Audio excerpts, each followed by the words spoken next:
Welcome to active contracts Tamil. So என்னோட name Krishnamurthy. நான் SEBI register advisor கிடையாது. இந்த வீடியோ உங்களுக்கு ஒரு எஜுகேஷ்னல் பர்பஸ்க்காக மட்டுமே. வர அக்டோபர் 5ஆம் தேதி நம்மளுக்கு மந்த்லி செஷன்ஸ் வந்து ஸ்டார்ட் ஆகுது. ஜாயின் பண்ணணும் விருப்பம் இருக்கவங்க 7904877610 பண்ணுற நம்பருக்கு வாட்ஸ்அப் பண்ணி கிளாஸஸ்க்கான டீட்டெயில்ஸ் வாங்கிக்கிங்க. ஸோ இன்றைக்கி வந்து பார்த்திங்கன்னா ஒரு டபுள் 0 to ஹீரோ அருமையான மூமெண்ட் கொடுத்துருந்தாங்க. ஸோ இதில் காலையில் எப்படி ஓப்பனிங் அமைஞ்சது அண்ட் ஓப்பனிங்க்கு அப்புறம் எந்த மாதிரி லெவல்ஸ்லாம் அமைஞ்சது, ஏன் வந்து கீழே 25,000 போகலை, ஒரு சில பேர்த்துக்கு டவுட் வந்திருக்கக்கூடும். ஸோ அதை வந்து ஓவரால் நம்ம ஒரு ஓவர்வியூவாக பார்த்துடலாம். ஓப்பன் வந்து கிட்டத்தட்ட நம்மளுக்கு 25,209, மேலே ஷார்ட் எட்ஜோட மிட் பாயிண்ட் நம்மளுக்கு 25,250. ஸோ அதுக்கு மேலே மார்க்கெட் நிற்கலை. அகெயின் ஓப்பனை கட் பண்ணுறாங்க. ஸோ அப்போ இங்கே ஒரு ரெசிஸ்டன்ஸ் க்ரியேட் ஆகி ஓப்பனை கட் பண்ணுறாங்கனாலே இங்கேருந்து இங்கே வர்றது ஒரு கன்ஃபர்மேஷன். ஓகேங்களா. அடுத்ததாக நம்மளுக்கு ப்ரீவியஸ் க்ளோஸ் கட்டு, அடுத்ததாக நம்மளுக்கு எஸ்டர்டே லோவுக்கு கீழே இதுக்கு இடையில நம்மளுக்கு ஷார்ட் ரேஞ்சோட பாட்டம், அதுக்கு கீழே இந்த இடத்துல ஒயிட் ரேஞ்சோட பாட்டம். அந்த ஒயிட் ரேஞ்சோட பாட்டம் வரைக்கும் தான் காலையில் ரேஞ்சுன்னு வச்சுக்கோங்க. இது வரைக்கும் தான். இதுக்கப்புறம் வந்து இந்த இடத்துல அமைஞ்ச மார்க்கெட்டில் அகெயின் 25,100 வரைக்கும் நம்மளுக்கு multiple strangle put option create ஆனவுடனே மார்க்கெட் கீழே வருது.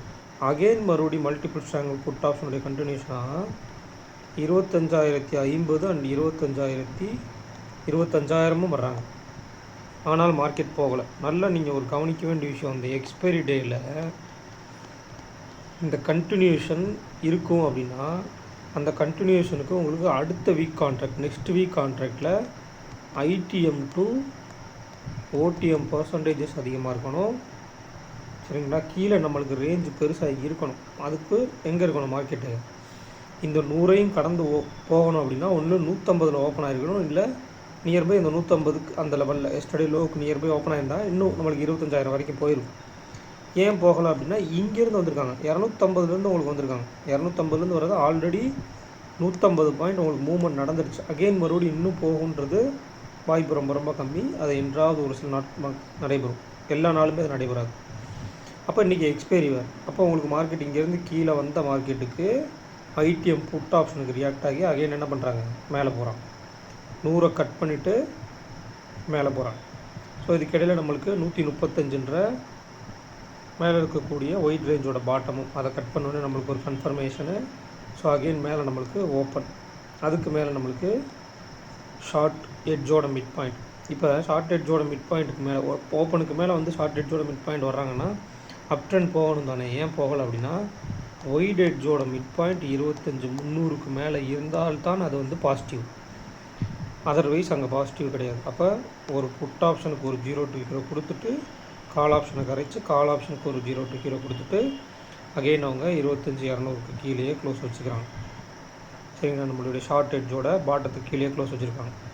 இதில் கவனிக்க வேண்டிய விஷயம் என்னென்னு கேட்டிங்கன்னா, மார்க்கெட் வந்து ஒரு நெகட்டிவில் முடிஞ்சிருக்கு. ஓகே, பட் எஸ்டர்டே லோவுக்கு கீழே முடியலை. எஸ்டர்டே லோ நம்மளுக்கு 151, அதுக்கு கீழே முடியல, அதுக்கு கொஞ்சம் மேலே தான் முடிச்சுக்கிறாங்க. ஸோ அப்போ நெகட்டிவாக க்ளோசிங் இருந்தாலும் எஸ்டர்டே லோவுக்கு உட்பட்டு க்ளோசிங்காக இருக்குது. ரெண்டாவது நம்மளுக்கு ஓப்பன் 209, மேலே வந்து 250 ஹை, 260 ஹை, நம்மளுக்கு 169 முடிச்சுட்டாங்க. சரிங்களா. கிட்டத்தட்ட ஒரு 80 பாயிண்ட் தான் ஹையிலேருந்து கீழே.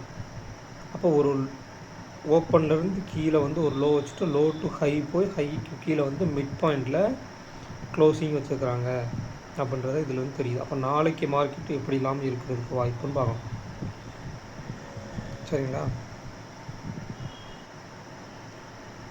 அப்போ 30 செப்டம்பர் அந்த இடத்துல மார்க்கெட் எப்படி இருக்குது. ஸோ இதில் வந்து வால்யூம் அண்ட் வேல்யூ அடிப்படையில் எடுக்கணும். ஏன்னா இப்போ தான் ஓப்பனிங் உங்களுக்கு இருக்காங்க. ஸோ இதில் நீங்கள் வால்யூம் அண்ட் வேல்யூ படி எடுத்துட்டிங்க அப்படின்னா உங்களுக்கு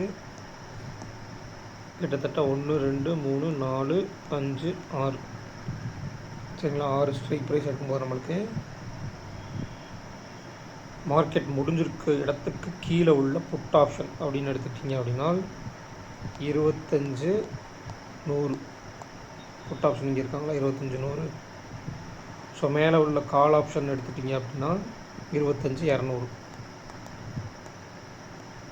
ஸோ இதுதான் வந்து ஷார்ட் எட்ஜோட டாப் அண்ட் பாட்டம். அப்போ ஷார்ட் எட்ஜோட மிட் பாயிண்ட் வந்து 25,150. ஒய்டராக எடுத்துட்டிங்க அப்படின்னா 25,000 அண்ட் 25,500. ஸோ இவங்களுடைய மிட் பாயிண்ட் வந்து நம்மளுக்கு 25,250. ஓகே, இப்போ நம்ம இதை எடுத்துடுறோம். ரேஞ்சஸ் நம்ம எப்படி எடுக்கணும், மார்க்கெட் எங்கே முடிச்சிருக்காங்க, ரேஞ்சஸ் நம்ம எப்படி எடுக்கணும். மார்க்கெட் வந்து 25,169 முடிச்சிருக்காங்க. நம்மளுக்கு டேபிளில் என்ன கொடுத்துருக்காங்க, 25,200 ஸ்ட்ராடல். 200 ஸ்ட்ராடலுக்கு மேலே 50 பாயிண்ட், கீழே 50 பாயிண்ட் வச்சா எவ்வளோ, 25,150 கீழே வரும். ஸோ அதுக்கும் மேலே தான் க்ளோஸ் வச்சுருக்காங்கன்றப்ப இந்த ஸ்ட்ராடலின் அடிப்படையில் நீங்கள் எடுத்துக்கலாம். அப்போ ஸ்ட்ராடலின் அடிப்படையில் எடுத்துட்டோம்னா 25,200 கால் ப்ளஸ் 154, 25,354 அண்ட் 25,200 மைனஸ் 97, 25,103. இது வந்து ஷார்ட் ரேஞ்சோட டாப் அண்ட் பாட்டம்.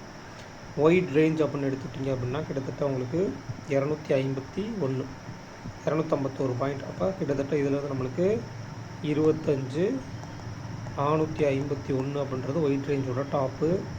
அண்ட் இதில் 250 மைனஸ் பண்ணிட்டீங்க அப்படின்னா 24,950 அப்படின்றது ஒயிட் ரேஞ்சோட பாட்டம்.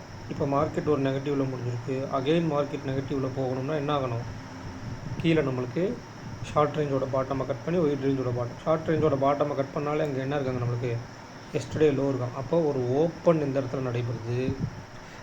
ஓப்பன்லேருந்து எவ்வளோ தூரம் ட்ராவல் ஆகுறாங்க, 100 பாயிண்ட்டா இல்லை 200 பாயிண்ட்டா, அதை அவங்க ட்ராவல் ஆகி போகும்போது அங்கேருந்து நம்மளுக்கு ரேஞ்ச் அந்த கம்ப்ளீட் ஆகுறாங்களா, ஒரு நாளைக்கு 100 to 150 பாயிண்ட் அப்படின்ற ரேஞ்சை கம்ப்ளீட் பண்ணுறாங்களா இப்படின்றதெல்லாம் பார்க்கணும். இன்னொரு விஷயம் நான் உங்களுக்கு, ஒருவேளை நாளைக்கு டவுன் ட்ரெண்டாக இருக்கும் அப்படின்னா ஐடிஎம் டு ஓடிஎம் பர்சன்டேஜஸ் அதிகமாக இருக்கணும்.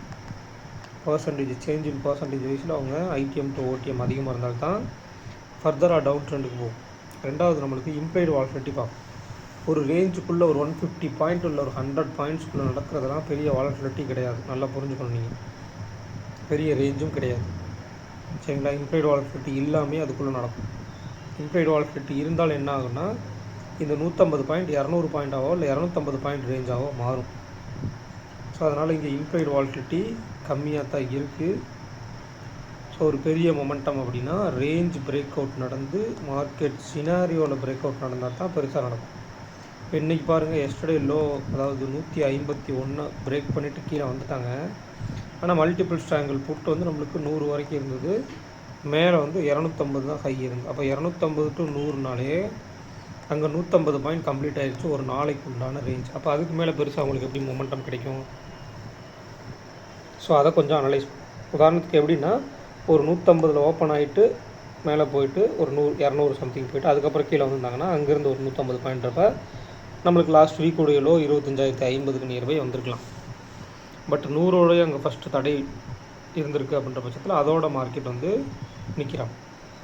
ஸோ இன்னொரு விஷயம் நீங்கள் நல்லா கவனிக்க வேண்டிய விஷயம், இந்த கான்ட்ராக்ட் இதுக்கு வரக்கூடிய கான்ட்ராக்ட் நெக்ஸ்ட் வீக்கில் மந்த்லி எக்ஸ்பைரி. சரிங்களா, லாஸ்ட் வீக் எக்ஸ்பைரி கொஞ்சம் கேர்ஃபுல்லாக ஹேண்டில் பண்ணணும். ப்ரீமியத்தை கொடுக்கவும் பார்ப்பாங்க, கொடுத்துட்டு திருப்பி கரைக்கிறதுக்கும் பார்ப்பாங்க. ஸோ அதுக்கெல்லாம் கொஞ்சம் தயாராக இருக்கும். ஸோ பேங்க் நிஃப்டியை பொறுத்த மட்டும் 55,000 to 56,000, மிட்டில் 55,500 காலன் போட்டு ஸ்ட்ராடில். ஸோ இவங்களுடைய க்ளோசிங் அடிப்படையிலையும் ஒரு ரேஞ்ச் எடுக்கணும், லோவின் அடிப்படையிலையும் ஒரு ரேஞ்ச் எடுக்கணும். அப்போ லோவின் அடிப்படையில் ரேஞ்ச் எடுத்திங்கன்னா உங்களுக்கு சப்போர்ட் அப்படின்றது நியர்பை பக்கத்தில் தான் இருக்குது, 55,300 வரைக்கும் இந்த இடத்துல. பட் க்ளோஸ் அண்ட் லோ படி எடுத்துட்டிங்க அப்படின்னா கிட்டத்தட்ட 55,750, 55,900 வரைக்கும் இருக்குது மேலே ரெசிஸ்டன்ஸ் அப்படின்றது. ஸோ இவங்க ரெண்டு பேரும் எப்படி ரியாக்ட் ஆக போகிறாங்க அப்படின்றதுல ரொம்ப ரொம்ப முக்கியமாக இருக்குது. இன்றைக்கி மார்க்கெட் வந்து பேங்க் நிஃப்டி வந்து கீழே போகாததுக்கு இன்னொரு காரணம் பேங்க் நிஃப்டி. ஏன்னா பேங்க் நிஃப்டி வந்து நம்மளுக்கு ப்ரீவியஸ் க்ளோஸ்க்கு மேலே தான் சஸ்டெயின் ஆகிட்டு இருந்தாங்க. நீங்கள் நல்லா போய் சார்ட் எடுத்து கவனித்து பார்த்தீங்கன்னா தெரியும், அவங்க வந்து பெருசாக ப்ரீவியஸ் க்ளோஸ்க்கு கீழே வரல, மேலேயே சஸ்டெயின் ஆகிட்டு இருந்தனால நம்மளுக்கு நிஃப்டியும் பெருசாக கீழே போகாமல் அந்த 100ஓட அங்கேருந்து திரும்பியிருக்கான். ஸோ இது நீங்கள் கணக்கில் பண்ணணும், எந்த பக்கம் இருந்து 0 to 0 ஆக போகுது, இல்லை ஒரு ரேஞ்சு கொடுக்குறாங்கன்னா அந்த ரேஞ்சு எந்த இடத்துலேருந்து சப்போர்ட் எடுத்துகிட்டு அகைன் திரும்ப போகிறாங்கன்றதுக்கு இந்த சப்போர்ட்டிவ் இண்டெக்ஸாக இருக்கக்கூடிய பேங்க் நிஃப்டி அது ரொம்ப ரொம்ப முக்கியம். ஸோ பேங்க் நிஃப்டி சைடில் நம்மளுக்கு call side 10, put side nearby 9ன்ற லெவலில் தான் இருக்காங்க, 11, 9 அந்த லெவலில் தான் இருக்கும். அப்போ கால் சைடு நம்மளுக்கு டைம் வேல்யூ அதிகமாக இருக்கிறதுக்கு வாய்ப்புகள் அதிகம். ஏன்னா இம்ப்ளிட் வாலட்டிலிட்டி அதிகமாக இருக்குன்னா டைம் வேல்யூ அவங்க கொஞ்சம் அதிகமாக இருக்கிறதுக்கு வாய்ப்புகள் அதிகம். அப்போ அந்த டைம் வேல்யூ அதிகமாக இருக்கிறதுக்கு நாளைக்கு அவங்களுக்கு கொடுக்க போகிறாங்களா, இல்லை டைரெக்டாக ஓப்பன்லேருந்தே கரைக்க போகிறாங்களா, இல்லை கொடுத்து கரைக்க போகிறாங்களான்னு பார்க்கணும். சரிங்களா? ஸோ இதெல்லாம் கொஞ்சம் அனலைஸ் பண்ணி ப்ராப்பராக என்ட்ரி எக்ஸிட் எடுங்க. காலையிலே நம்ம ஸ்டூடெண்ட்ஸுக்குமே நம்ம கொடுத்துருந்தோம் ஒரு என்ட்ரி வந்து எப்படி பர்ஃபெக்டாக ஒர்க் ஆகிருக்குன்றதை. அந்த என்ட்ரி முடிஞ்சதுக்கப்புறம் மார்க்கெட் நடந்து முடிஞ்சதுக்கப்புறம் சொல்லியிருந்தோம். மேக்ஸிமம் எல்லா நாளுமே, இது எக்ஸ்பீரியன் கிடையாது, எல்லா நாளுமே நீங்கள் 1 or 2 என்ட்ரிஸ் ஃபிக்ஸ் பண்ணிட்டீங்க.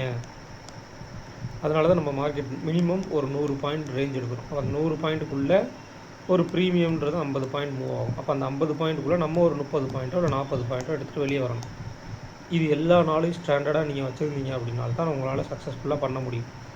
0 to ஹீரோனால கொஞ்சம் அதிகமாக வந்து கிடைக்கும், 20 ரூபாயில் எடுத்து 100 ரூபாய் நான் கொடுக்குறதுக்கு வெயிட் பண்ணுறேன் அப்படின்னு நினச்சிங்கன்னா அந்த வாலட்டிலிட்டியில், அந்த ஆசிலேஷனில் லாஸில் கூட நீங்கள் புக் பண்ணிட்டு வெளியே வந்துடுவீங்க. அதனால் வந்து உங்கள் ரிஸ்க் ரிவார்டை கரெக்டாக மெயின்டைன் பண்ணுங்கள்.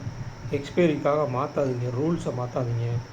ஒரு ஸ்டாப் லாஸ் வச்சிங்கன்னா ஸ்டாப் லாஸை திருப்பி அட்ஜஸ்ட் பண்ணாதீங்க.